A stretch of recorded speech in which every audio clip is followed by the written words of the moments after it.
और जो प्राथमिकताएं रही हैं उनमें और सुधार थोड़ा बहुत किया जा रहा है। जैसे लेन ड्राइव सिस्टम हमने किया था, तो एक्सीडेंट्स में जो डेथ हो रही हैं उनको कम करने के लिए अभी चूँकि 1 जनवरी से लेकर 31 जनवरी तक सड़क सुरक्षा माह चलाया जा रहा है और वो राज्य सरकार द्वारा चलाया जा रहा है। तो उसके अंदर हमारा ये है कि फोकस नेक्स्ट अब 2 व्हीलर्स पे आएगा, क्योंकि काफ़ी मौतें बानसूर एरिया में या रूरल में मोटरसाइकिल या 2 व्हीलर के एक्सीडेंट से होती हैं, जिनमें हेलमेट ना पहनने की वजह से मृत्यु हो जाती है।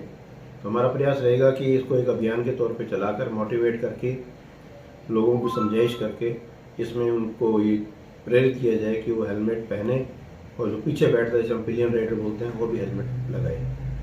केवल चालान से बचने के लिए हेलमेट पास ना रखें, अपनी खुद की सुरक्षा के लिए जो है हेलमेट लगाएं। दूसरा, जो कुछ कमियां जो है इसमें मेरी डीजी साहब से बात हुई थी, कुछ जाब्ते की कमी है, कुछ अधिकारियों की कमी है। तो हो सकता है अब नेक्स्ट जो भी लिस्टें आएंगी उनमें उन अधिकारियों की पूर्ति हो जाएगी। और नफरी में तो अभी कांस्टेबलरी की भर्ती चल रही है, तो ये एक समय के बाद ही ये आ पाएंगे। तो जो एंटी गैंगस्टर टास्क फोर्स है और जो हमारी डीएसटी टीम है, उनको और प्रभावी तरीके से काम करते हुए इलाके में छोटी मोटी कोई और बदमाशी घटनाएं होती हैं तो उन पर अंकुश लगाने के लिए।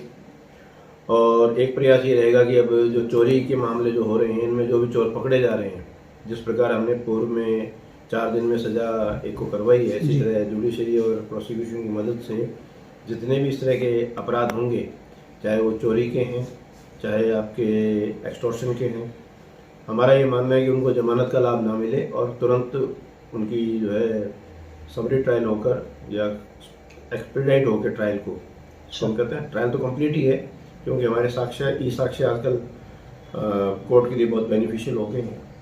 और क्योंकि गवाही उसमें लिमिटेड ही होती है, तो समयबद्ध गवाही करवा कर उनको एक समय सीमा में यदि सज़ा मिल जाती है तो उसका एक बड़ा मैसेज डिटरेंस जाएगा। तो इसमें भी हम प्रयास करेंगे।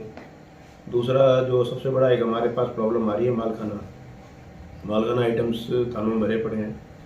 तो इसमें मेरी डीजे साहब से भी बात हुई थी, उनका इसमें हम पूरा आपको सहयोग करेंगे और जो भी इन्वेंट्री वगैरह बनानी है, उसकी जो भी आगे कार्रवाई करनी है, तो उन सामान को जो है डिस्पोजल करके जो थानों में एक जो हम कहते हैं ना कि गाड़ियाँ खड़ी हैं, क्रिमिनल वेस्टेज ऑफ मनी, उसको समय रहते दूर करने का प्रयास किया जाएगा। और थोड़ा आसूचना संतर को और देखते हैं कि चोरियों पे, नकबजनी पे पब्लिक का भी सहयोग लिया जाए।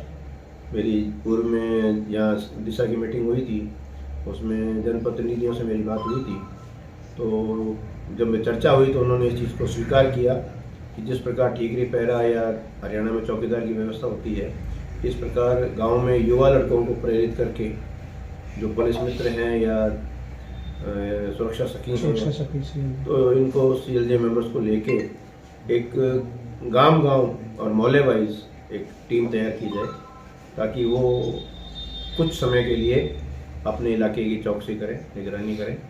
और जिनको हम पुलिस का भी सहयोग रहेगा, पुलिस की जो गश्त है वो चेक करके आएगी और हमारे फ़ायदा ये रहेगा कि हमें भी पता रहेगा कि यस हमारा आदमी वहाँ तक गया था, वो चेक करके आया था। और एक पब्लिक पार्टिसिपेशन से कहते हैं 1 और 1 11 जी, ये बहुत ज़रूरी है, क्योंकि तमाम जगह पुलिस की व्यवस्था लागू नहीं हो सकती। दूसरा मेरा सजेशन, जैसे पूर्व में भी रहा, जैसे नीमराना में एक चोरी हमने खोली थी, जिस पर मेरे आह्वान पर 50 कैमरे, सीसीटीवी कैमरे लोगों ने डोनेट किए थे।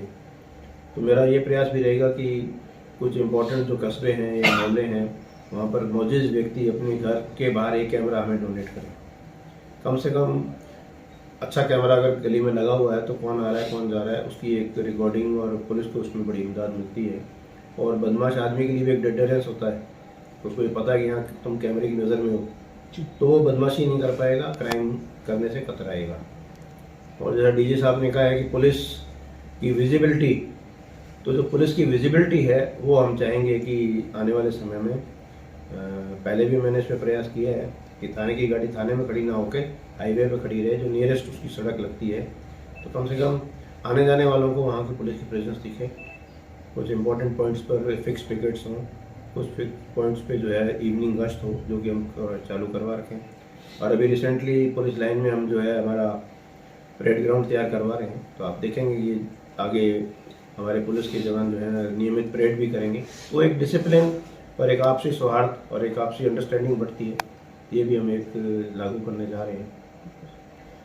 और एक ऐप हम लेके आ रहे हैं जो all in government of India level की है। उसका हमारा मकसद ये है कि उस पर ऑनलाइन जैसे CCTNS है, उसी तरह उसमें परिवार ऑनलाइन आपका एक बार इंदराज हो जाएगा, SP कार्यालय के बाहर बैठ के कंप्यूटर पर ऑनलाइन दर्ज हो जाएगा और वो फिर ऑनलाइन ही मॉनिटरिंग उसकी होगी। वो काम कैसे करेगा सर? वो पूरा ऐप है इसमें। तो उस ऐप में एक बार जब एंट्री होगी तो उसको फिर कोई भी मॉनिटर कर सकता है। तो हम भी कर सकते हैं, हमारे उच्च अधिकारी भी कर सकते हैं, पब्लिक भी अपने उसको चेक कर सकती है कि उसने जो परिवार दिया तो वो किस स्टेज पे है और क्या उसमें जो है आगे प्रगति रही। तो अगर वो दोबारा भी आता है तो मेरे पास उसमें नोट आ जाएगा कि ये पहले भी इस बार आ चुका है और उसमें ये कार्य, तो बार बार पूछताछ करने की जरूरत नहीं पड़ेगी, ऑटोमेटिक एक रिकॉर्ड अपडेट होता जाएगा। ये है सर, जॉइंट में हमारी जो है प्रशासन के साथ, माइंस के साथ, RTO के साथ एक कंप्लीट ग्रुप मीटिंग हुई है।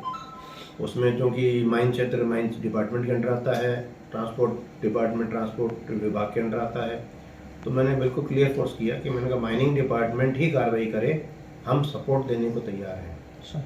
क्योंकि MMRDA में पुलिस को चालान पेश करने की पावर नहीं है, तो उसका फ़ायदा सामने बदमाश भी उठाते हैं। और एक जॉइंट टीम यदि काम करती है तो उसका बड़ा एक मैसेज जाता है, जो आपने देखा होगा अभी खूब धरपकड़ हो रही है। और दूसरा, अगर ओवरलोड है तो ओवरलोड RTO कार्रवाई करे, क्योंकि उनका क्षेत्र है, उस क्षेत्र को वो अवॉइड नहीं कर सकते। तो इसमें हमारी अलग अलग डेली वाइज प्रतिदिन जो है हमारी लिस्ट अपडेट होती है, आज कहाँ नाकाबंदी होगी, आज कहाँ होगी। तो ये 15 दिन का अभियान तो ये भी चल रहा है, आप देखना 15 दिन के बाद में काफ़ी फर्क पड़ जाएगा।